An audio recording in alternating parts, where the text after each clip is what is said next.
kya ganin halin da muke ciki? Taufik ba wata lallaba da zan yi wa Hajiya saboda Hajiya ba ta kaunata kuma ni na dauka ma kun gama magana da ita shi yasa na taku na biyo ka a gidan nan.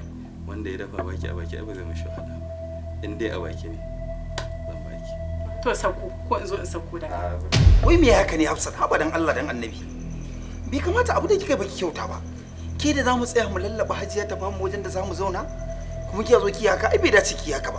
Haba Rukiya ina miki magana kin mun banza wannan ce irin rayuwa ce haka. Naji ko ma me dai mu je gefe kuma ina buƙatar sirri mu je mu magana. Me yasa miki ne ko dai baki da lafiya? Na zo ina magana kuma kin mun shiru. Malam kar ka zo kusa da ni. Maci amana kawai. Allah ya isa tsakanina da kai. Me ka kuma wannan maganar? Na ga fitar da zan yi fa da izinin ki na fita fa. Kuma na zo kina ta harade min rai. Ni dai na faɗa ma kar ka sake kula ni.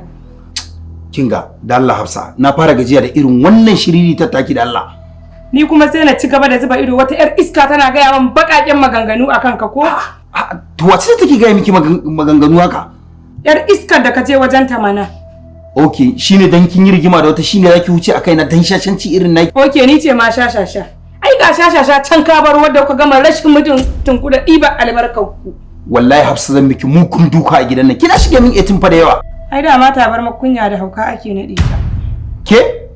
Ni ne mahaukaci? Kai ne in ba kai ba da wa nake. Ni ne mahaukaci?